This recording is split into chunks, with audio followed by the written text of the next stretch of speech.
can't imagine what they did to me.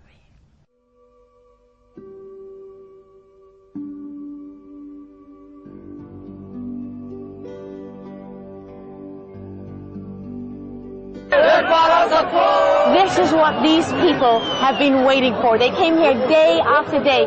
This is about freedom. She reported without a hint of trouble for more than an hour. And what happened then?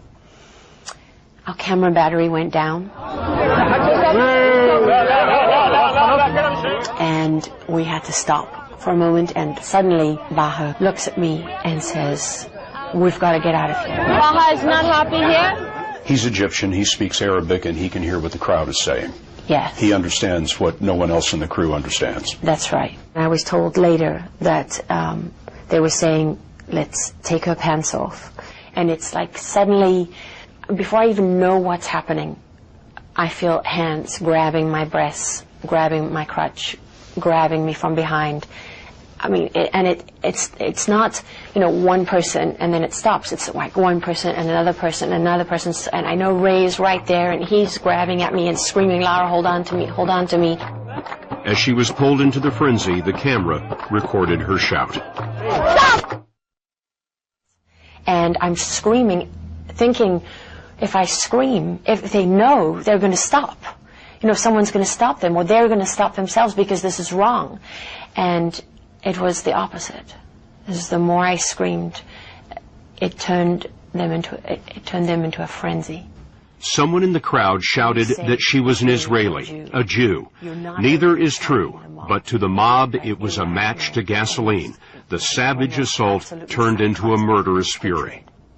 I have one arm on Ray. I've lost the fixer, I've lost the drivers, I've lost everybody except him. And I feel them tearing at my clothing. I think my sweater was torn off completely. My shirt was around my neck. I felt the moment that my bra tore. They tore the metal clips of my bra. They tore those open. And I felt that because I felt the air on my chest, on my skin. And I felt them tear out. They literally just tore my pants to shreds. And then I felt my underwear go. And I remember looking up, when my clothes gave way, I remember looking up and seeing them taking pictures with their cell phones, the flashes of their cell phone cameras. Ray reported that he found himself with the sleeve of your jacket in his hand. It had been completely ripped from the rest of the jacket. I felt at that moment that Ray was my only hope of survival. You know, he was looking at me and I could see his face, and we had a sea of people between us, obviously tearing at both of us, beating us. I didn't even know that they were beating me with flagpoles and sticks and things, because I couldn't even feel that, because I think of the sexual assault was all I could feel, was their hands raping me over and over and over again. Raping you with their hands? Yeah. Non-stop? No, from the front, from the back. And I didn't know if I could hold on to Ray. I'm holding on to him. I didn't want to let go of him. I thought I was going to die if I lost hold of him.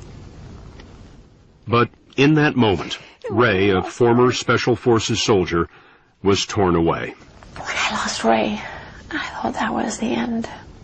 It was like all the adrenaline left my body.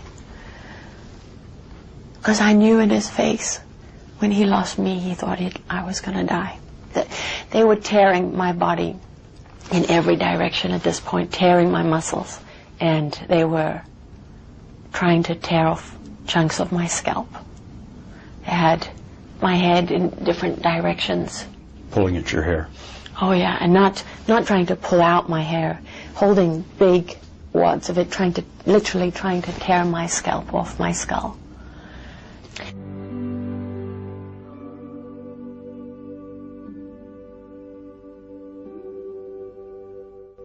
ودي الحقيقة لا مش ضربه بس، ده حصل في بعض الحالات الأخرى. في حالة شهيرة لصحفية أمريكية لارا لوجن. لارا لوجن من أشهر الصحفيات في أمريكا، وبتعمل في محطة CBS. وكان يوم تنحي الرئيس مبارك نزلت الميدان وقعدت تصور ساعة ونص واحتفلت معانا. وأنا عايز أقول لك إنها أم لطفلين أكبرهم عنده 7 سنين، وهي راجعة من الميدان بعد ما طلعت الناس ياهم اللي انت عارفهم بتوع معركة الجمال والناس دول اللي كانوا بيمشوا يضربوا كل الناس التفوا حواليها، وللأسف الشديد انتهكوها جنسيا واعتدوا عليها، واستمر الاعتداء حوالي 20 ساعة كاملة لغاية ما أنقذها الجيش بين الحياة والموت.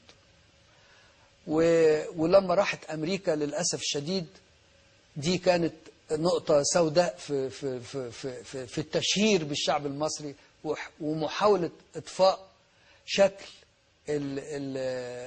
الكيوسك الفوضى، ولدرجة ان في مقال من المقالات وصف المصريين اللي اعتدوا عليها قال الحيوانات. فدي الحقيقة كانت محاولة، انما لسه صورة الثورة لا ما هو فعلا اي حد سواء مصري او غير مصري بيعمل حاجة زي كده حيوانات، ملوش وصف اخر. وانا اتمنى ان هي ممكن تكون فاكرة وجوههم او اي اشارة او اي علامة ممكن تقود الى الوصول الى المجرمين دول. You can't imagine what they did to me. Let's go back to Lara Logan in our Washington bureau. Lara, I understand you have some new information as well. Yes, you know, Russ, I can confirm at this time that the operation to get Osama bin Laden, whether it's to recover his body or to kill him, was a military-led operation. So there's clearly a high degree of cooperation between the military and the CIA on this. But people assume that this is all CIA-driven. It is not all CIA-driven. The most elite special operations forces units that the United States has have been activated and involved in this. Lara, I'm going to have to cut you off right there. Here is the President of the United States. I can report to the American people and to the world that the United States has conducted an operation that killed Osama bin Laden, the leader of al-Qaeda, and a terrorist who's responsible for the murder of thousands of innocent men, women, and children.